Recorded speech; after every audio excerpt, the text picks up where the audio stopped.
think we all have that person in our lives that just seems to do it all, and besides that, they seem to do it all so well. Like, they have high grades, maintain a healthy lifestyle, and have a joyful social life. And you're like, how do you do it all without absolutely losing your mind? Like, that seems absolutely impossible. And I think this comes from a quite funny paradox in social media that tries to sell you that multitasking is the supreme final goal. That if you multitask and do a lot of things at the same time, you'll have the perfect life, the perfect balance, no? Like the work-life balance that everyone tries to sell you. And I think that multitasking is one way to reach mediocrity. Because if you have 100% of your energy and you start 5 hobbies at the same time, what you're doing, you're actually giving 20% of your energy to each one of these hobbies. So you're not great at anything. You're doing everything but not good at anything. So what is the actual method to have this balanced life? Even though I consider that lives come through seasons, and for example, one season requires you to be really disciplined and really focus on your studies, and another season requires you to just take a deep breath, have fun, or be creative.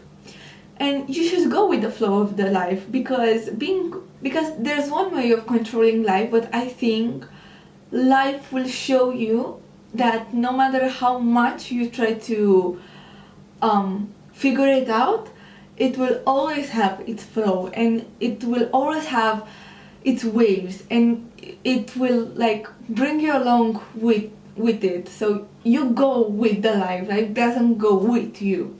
So that being said, a method to try to keep your life organized, because this is what it is about. It's not about having absolute control, but it's about having an order in your life, so you have a peace of mind. I think it's the art of being carefully orchestrated. So let's do this role of imagination. An orchestra, right? An orchestra are many instruments playing on their own, but they come together by creating a beautiful melody. So I think this is how you should think about your life. You should think about your life that every aspect of it, health, sports, studies, professional work, social life, family, they're an instrument. They all have to start playing until they come along and create a beautiful melody that will actually be your life. And how do you do that? You have to have focus. And you cannot focus on 100 things at once. You need to have one area on your life that you focus, and that you will not let it go until you've mastered it. And let's take this example. For example, your studies. Let's say you just started uni, you're new here, you don't know how this works, and you try to master your study life. How you should study, in what hours, etc., etc. You cannot start uni and start the gym, start going out, start going to uni, start 5 hobbies, start filming a podcast. No. You need to choose one. And in my example, as you all know, if you follow me in my other episodes, you know I value being educated. So in my example, I will take that your focus will be mastering your study routine. You will take this pilot and you will imagine every phase of your life as a ball, as a glowing ball. At the start of your routine, your ball is not glowing, it's flickering. Blah, blah, blah, blah. You have to make it glow. And every time you feed it, every time you go study, you revise, you do active recall, the ball starts glowing more and more and more and more. So until you do not master this phase, until you do not master your study routine, you cannot start giving your focus on any other major life area. You will start focusing on this one. So let's say you want to start focusing on studies. Okay, you will learn at what hours do you concentrate the most, right? How do you like to study? Do you like doing Pomodoro technique? Do you like active recall? Do you like writing notes, listening to podcasts? Do you like going to courses, or do you study better at home? Do you study better at the library? Do you study better in group or solo? So all of this stuff that makes your study routines and how you should study so you get the highest grades possible, you'll start focusing on that. Let's say 30 days. Okay, so it takes 30 days to build a habit. It will take you 30 to 60 days, let's say, at maximum. At that point, you should already have mastered your study routine. Okay, now this glowing ball that is truly glowing because you fed it for so long doesn't need that much of your attention, because you already know how the stuff works.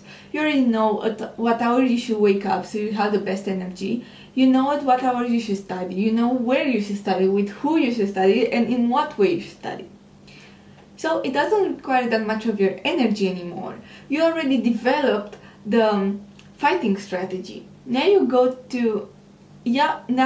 can go and take that energy and put it into something else. Let's say you want to practice, let's say you want to start doing self-care. Okay, you're going to take all that energy into another bowl. I'm going to put here a drawing I made of how this looks in my head. You have another bowl, okay, that is another life area. Okay, that is self-care.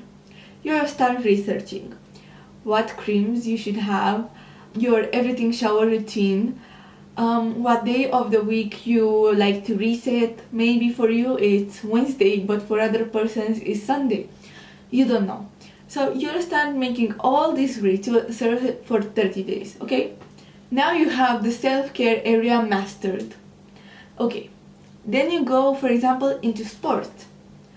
You may want to start going to the gym or not. For example, you may start like to run, doing yoga, doing Pilates, doing boxing, going to tennis, to golf, I don't know, any sport, right? So you will take your direction into another bowl and you'll start to try to make it glow. Okay, you will figure it out. At what time do you like to work out? What type of sports do you like?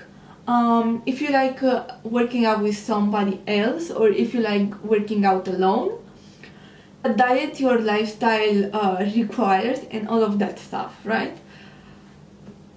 And you do this with all of the life areas, with the important life areas in your life. So as soon as one area doesn't require that much attention, you can go into the other area and give it the attention that it needs. Okay, so now that you got the idea, I'm gonna give you like some steps that you can take out with you in real life of how you should practice what I preached in today's episode. And my advice would be, 1, to audit where your energy lacks and put your focus there. 2, write that goal and how you should achieve and master that life area in 30 to 60 days. Then write all the other goals to a piece of paper and save them for later, for after you've mastered your main primary goal, okay, your primary life area. Then after mastering your primary life area, you can go and master the other ones. I don't think you should shrink your ambition, but you should have the patience to, I don't think anyone should shrink their ambition, but just have the grace within yourself to accept the fact that you cannot do everything at the same exact second. So give yourself the patience to construct your life step by step, because you can be exceptionally well at a lot of things, just not at the same time. So you have to split your focus in organized ways. With that being said, if you like this video, you can like it and subscribe so you can see more of me. This is a new podcast that will be my officially main podcast on the channel, and for the moment the only one, because the prevent journal comes to an end, and this is a bit. The prevent journal was my first project. It was the project that I started YouTube with, and it's a project that I have to heart. But I started YouTube when I was 16 and now I'm 18 now, so with these years that I've posted, I feel like I matured a lot online and in real life. So now I just feel like the term pre-med niches me down a lot. So with that, I want to expand to a bigger audience. My science content will not disappear at all. I will continue posting about pre-med, studies and education. But I just wanna research more topics like neuroscience or psychology that really interests me.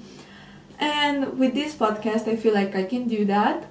So if you like this idea, you can follow me again and see you on the next one. Bye!